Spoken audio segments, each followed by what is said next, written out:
Hey guys, and welcome back to the Chronically Ill Diaries podcast. And happy 3 months post transplant to me as of today. But not only that, it is also my birth week. Yeah, that's right, my birthday is this Saturday. I'm turning 26. So, what better way to celebrate than to post a fun video for you guys that I hope that you'll really enjoy and, just start off the week with a bang. Happy Wednesday, guys. So, with that being said, let's jump right on into this podcast. So, yesterday I saw a coworker that I haven't seen in quite some time. And the last time I saw her was probably like a couple weeks before I left for the surgery. And she comes in and she's just like, oh my gosh, you look so amazing. The color in your face looks amazing. Like, what did you do? What's going on? What did you change? And I'm like, well, I had a kidney transplant 2 months ago in May. And she was like, oh my gosh, blah, blah, blah, blah, blah. You look like you're glowing. You have color in your face again and blah, blah, blah. And I thought that was really funny that she mentioned like the color in my face, because so many people have told me that I have color again. And like, mind you, if for whatever reason you don't know what I look like, I'm super pale. And when I was on dialysis, I got even more pale, like to the point where Franz was always saying stuff about how I look so pale and something's wrong with me and there's no reason I should be that fair and like my veins are popping out of my body. So it was just something that I was used to, like while I was on dialysis, that slowly got worse and worse, which while I lived in Arizona, all my coworkers in Arizona only knew me as being very pale and all that, right? So people that would mention the same thing about the color, they usually knew that I had a transplant. However, my coworker that I saw yesterday, she did not know, because not everyone at my job knew. Only if I was super, super close to that person would they know that was getting a transplant. I didn't really talk about it until it was literally happening. So when she found out and she told me that, I was just like, wow, like I must really look better, because I keep hearing that and kind of like, and to me, like that's just something you say, like, oh, you're having a baby, oh my god, you're glowing. Like sometimes it's true and sometimes it's just something you say. And I felt like it was the same thing for this. Like, oh my gosh, you just had a kidney transplant. Oh my gosh, you look so amazing. You look so different. Like, I just felt like that's something that you say. I don't know, maybe that's just me. Maybe that's just my encounter and how I've experienced stuff like that. But it was really like nice and kind of cool to hear it in that way. And I don't know, it was just really cool, and I liked that experience yesterday. So with that being said, overall I feel like I'm looking good, I'm feeling good.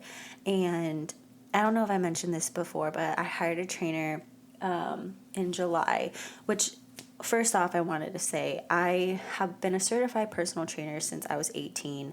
I got certified through ISSA, International Sports Science Association, I think. Oh my gosh, sorry if I butchered that, but ISSA. I got my certification through that as a personal trainer. I worked at a gym back home called In Shape, which now it's just like a Northern California gym, I believe. And I worked there for many years, met my best friend, shout out to Anthony, but worked there for, I don't know, as a trainer for like a year, kept my cert, and I just feel like throughout the years, I've just gained a lot of knowledge about training, about nutrition, about how the body works, and blah, blah, blah. And it's always been a big passion of mine and something that I really feel like I wanted to get back into 120% once I had this surgery, because when your body doesn't work, it is extremely hard to want to work out, to actually work out, to push your body more than just like doing daily things. Because I was lucky, majority of the time that I was on dialysis, I didn't have an issue going to the gym. I didn't have an issue so much with energy. Like, I had enough energy to do the things that I had to do plus a little more, which I was super, super, extremely super lucky for that. However, once it got towards like the end of my time on dialysis, it definitely got extremely hard every day to be able to go to the gym, because not only was my body just getting weaker and weaker because of the lack of kidney function, I also couldn't tolerate food. So my body was basically not letting me eat food. Luckily, I wasn't throwing up, but almost every single thing I ate made me super nauseous. Even if I had like one bite of something, I would already start to feel it. So I knew I had to force down enough food to like not feel dizzy, to not whatever. But no matter how much food I ate, I would always feel nauseous. Also, during that time, I couldn't really have caffeine because my heart was beating at an exceptional rate. You know all of this information. So it was just very difficult for me to get in the gym. And I've been telling myself I want to be on this team with the coach I have now. Her name's Lauren Bear. Look her up on Instagram. She's amazing. The whole like company that they have, Bear Aesthetics, it's amazing. And I started following them back when they were really small. I mean, I don't know how small, but smaller than they are now. And I just kind of watched them grow over the years, and it was just like kind of amazed at how like amazing and like humble they seemed just online. Like you never know. But just talking with her, I just felt like I really could fit in here with this coach, and I could make progress here, and she could get me to where I want to be. But not only that, because like I said, I do know how to work out. I can go work out. I know what to eat. But just having someone like in your back corner, like telling you like, hey, like I got you. I'm helping you out. I'm not holding your hand, but I can catch you if you fall type of feeling. That's just like what's keeping me motivated and keeping me like honestly less stressed, which is hard to believe, but definitely less stress since I have a plan to follow, and I have nutrition that I need to hit, and I know that I need to go to the gym, and I know what I'm doing this for. Like there's a goal and a lifestyle goal that I'm trying to reach. It's not just like I want to reach a weight or reach a muscle, whatever. I want to reach a lifestyle goal again, because over those 4 years, it was slowly diminishing down to nothing. And now I want to build it back up to where it was before I had kidney failure. But now I'm also 4 years older than that. And I'm in a better place to like maintain that. And I have enough knowledge throughout all these years to definitely maintain. Once I get to where I want or am happy, I can maintain that hopefully for the rest of my life. And like I said, when I started training, I was 16. That's when I just started training myself. I just started going to the gym. I knew absolutely nothing, and I never stopped. And my love for it only grew more and more, which made me want to become a personal trainer.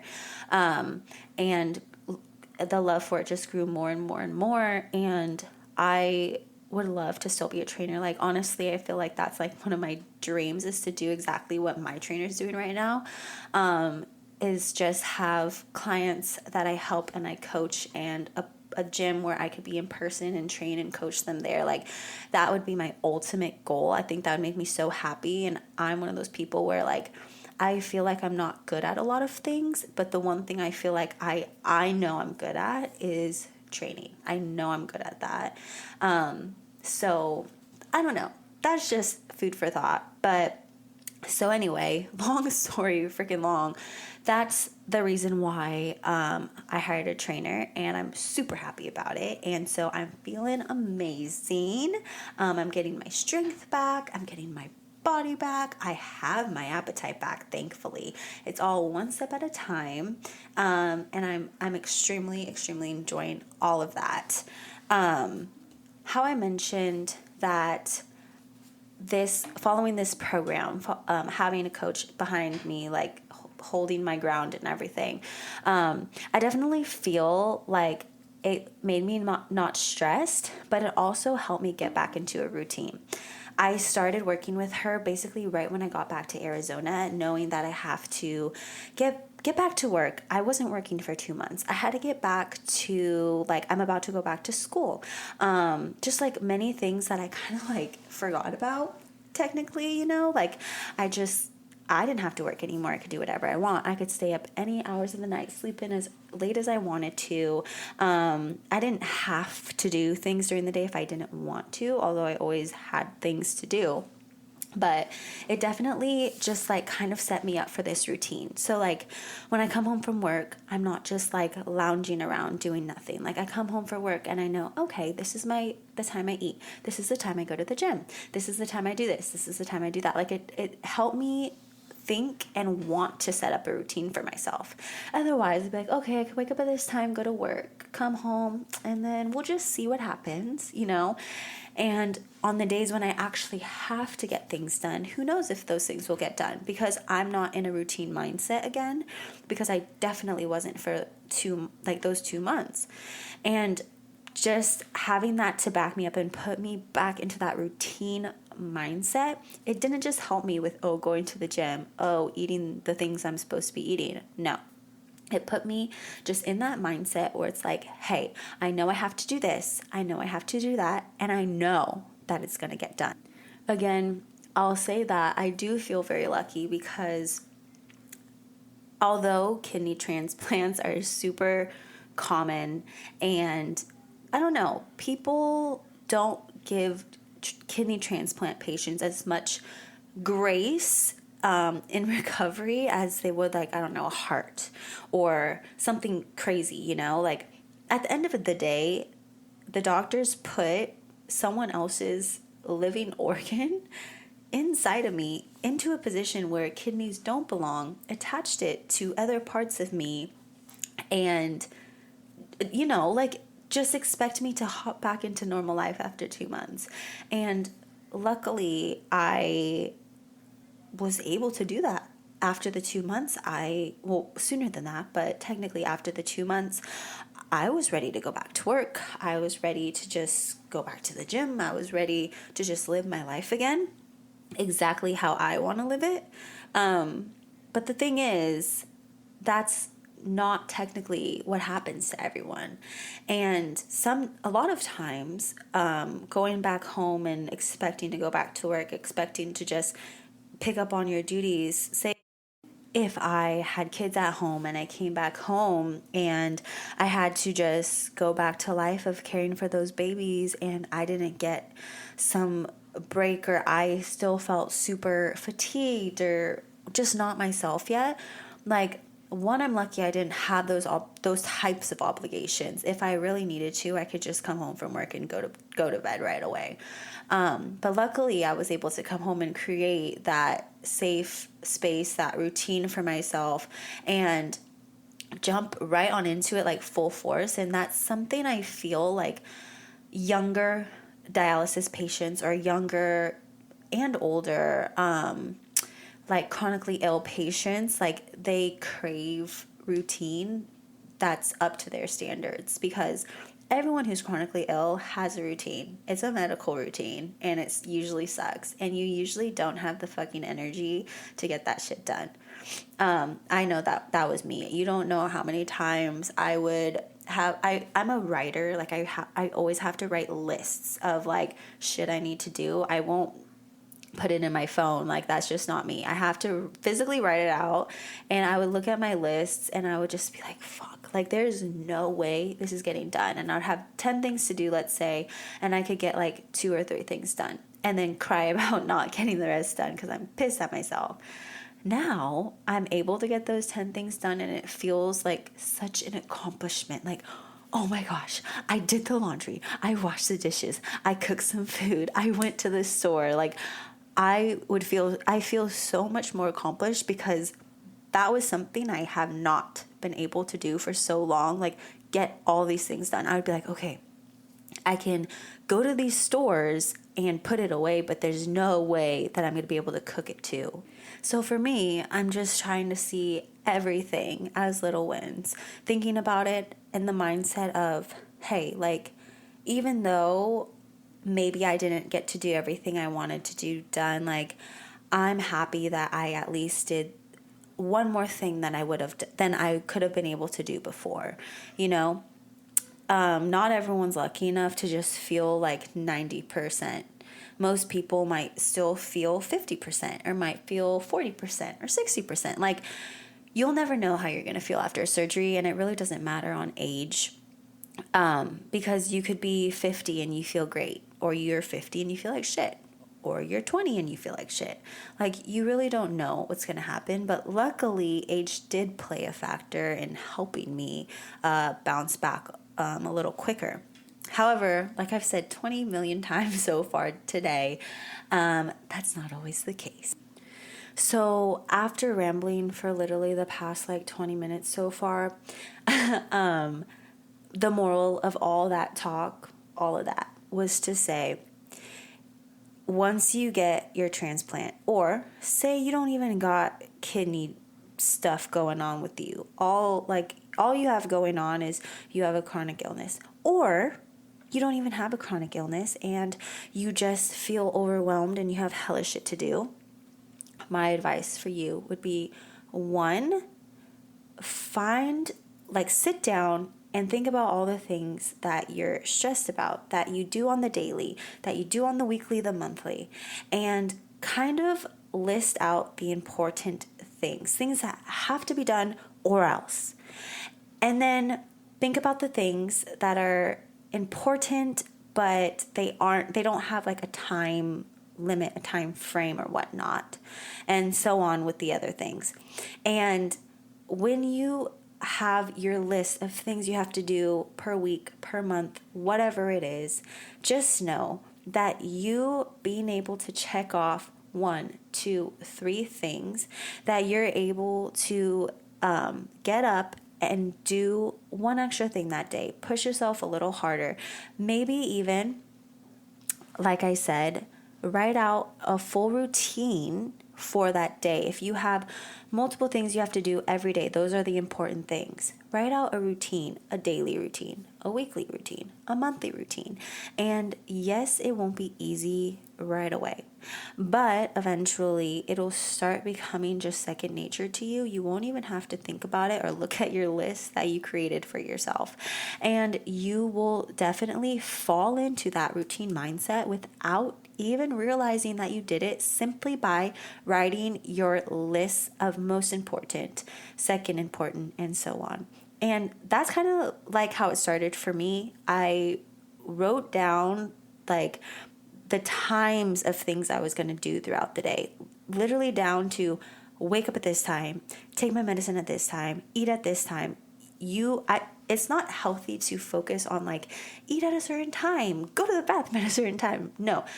But writing certain things down, I was kidding about the bathroom, by the way, but writing certain things down, wake up at this time, leave for work at this time, take my break at this time, take my lunch at this time, get home at this time, eat right when I get home at this time, and write that shit down. And I'm telling you, after a week or two, those times are in your head. And you know approximately like, okay, in this window, if I do my shit in this window, I'm going to have a successful day. I'm going to go to bed feeling successful. I don't have to think about the things I need to do today anymore. Because honestly, I don't think about the things I need to do anymore as much, unless it's randomly thrown in shit, which I have so much of that going on right now. Franz and I are literally getting married in a week. Oh my God, in a week. So I got a bunch of random shit. But besides the random shit that gets thrown into your life, like on the daily, the normal stuff that you need to get done, you will never, I promise, have to think about that again, because it will just happen. Your body will move to it. Your body will do it because it knows what needs to get done before you go to bed, before you lay your precious head down on the pillow. And I promise you, it's going to be so life-changing. Just try it.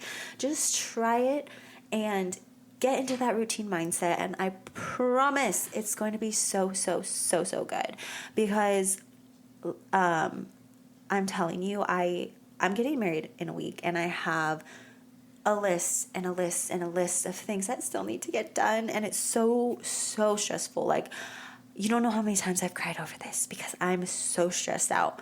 But knowing that my normal daily stuff is taken care of, don't think about that. No, no, no, no, no. And then I squeeze in the little things that I need to do here and there. Or when I'm about to go to bed, I hop in bed, kill a few things. While I'm at work on my little break, kill a few things, And that really helps because I know I already did all this. I know I'm still eating. I know I'm drinking my water. I know I made it to the gym. I know my food's prepped for the next day. Everything falls into place. And I'm talking on this podcast how I need someone to talk to me right now. So just know that because if Franz listens to this, he'd be like, but Jane, like, you've been so stressed. You've been so this. You've been so that. Yes, I know I've been stressed. But also, the things that I'm talking about right now have also been the things that have keeping me from crying from the moment I wake up to the moment I go to bed. Because if I didn't have this routine, if I didn't have all that going on for me, I promise I would be crying all freaking day. There would be no saving me. Like, I would just be in distress. And I'm able to snap out of it. I'm able to work. I'm able to do the things I need to do still. So I'm just saying, just give it a try. Just give it a little try and let me know how it works for you. If you love it, if you hate it, if you have some advice, some changes to make to my requests or my, then just let me know. But I'm telling you, it'll help. It'll help. If you're a stressed out girly or guy, it'll help you. I promise you that. And I know we're like in the middle of this podcast. If you even make it to this portion of the podcast, I just wanted to say a little disclaimer. I'm rambling throughout this podcast, and I feel like it's because I have not just made a rambly, random, like just letting my brain run free and not looking at notes. I didn't even write notes for this podcast. I just thought I wanted to give an update, and here we are. So just a little disclaimer, if you hate rambly, like, it's okay if you gotta go, but I love rambly podcasts, YouTube videos, all that jazz. So if you're like me, stick around and keep on listening to me ramble for the day. We're almost gonna wrap this up here. But yeah, just a little disclaimer for you. And just to touch on the whole wedding thing really quick, I know that I've mentioned this before, but if you're new to the podcast, this is the first one that you're listening to. So Fran is my fiance, and we are getting married on February 9th, 2024. We got engaged in 2022, and we pushed our wedding to 2024 because they told us in the beginning of 2023 that the kidney transplant could happen at any moment. So originally our date was October 2023, so in a few months. However, when they told me that, I'm like, okay, let's push it out. So we ended up doing it on February 9th, 2024, which I'm super happy we ended up changing it. Specifically because February 9th is our anniversary currently, February 9th, 2019. So it ended up working out. It ends up being a much more sentimental date and super cute, super fun, super fresh. Anyway, so yeah, but we're getting married in August because it's kind of a funky reason, but basically I am turning 26, which means I'm off my dad's insurance, and my work doesn't offer good insurance, so we're getting married for insurance purposes, basically. But I don't really like to say that because it started off like that, right? Like just planning it, and now it's turned into an actual wedding. Like, this is the wedding we're reading our vows at. This is the wedding that's the intimate wedding that I really wanted, and that like only like really close family is going to be there and friends, and then it turned into like our friends from Arizona get to come, and it's just going to be so fun, and the ceremony is going to be beautiful, the reception is going to be a party, it's just going to be amazing and fun and sweet, and we're both really, really excited about it. But again, it was just supposed to be literally a little ceremony, no one there really, and that's it, and it's turning into an actual wedding, so that's why I'm stressed the fuck out. but it's going to be amazing and it's going to be so fun. So honestly, the stress is worth it. And like I said, gotta stick to that routine to keep me from going crazy for the next week. And once I make it there, once this wedding is here, it's gonna be all worth it. The stress will melt away, and I'm just gonna be married and a Cassiano, which is crazy. It's crazy to me. So you guys have 1 to 2 more podcasts. I kind of want to do a Sunday morning coffee chat with you guys. So I'm not going to promise that, but 1 to 2 more podcasts. And after that, I'm going to be Mrs. Cassiano, which is super exciting. But I hope you guys stuck it out to the very end. This has been a fun podcast to upload because I'm literally just chit-chatting and I feel like I'm talking to you guys. Like, I literally can hear my mom already being like, oh my gosh, Jane, blah, blah, blah, and like replying to everything I'm saying right now. But I hope that I actually made sense and I wasn't just rambling a bunch of random words that made absolutely no sense. But I hope you guys figure out your routine and you figure out what works best for you, and it knocks some of that unwanted, unnecessary stress out of the fucking way, because no one deserves that. It's still hot girl summer or hot boy summer, whatever you want to call it. And we still need to be living our best selves and having the best time of our lives, because it is literally August, guys. It's August and we gotta keep living it up. All right. So I guess that's it for this episode. I will talk to you guys very, very soon. The next time I talk to you guys, I'll be 26. So have a great Wednesday and I'll see you soon. Bye.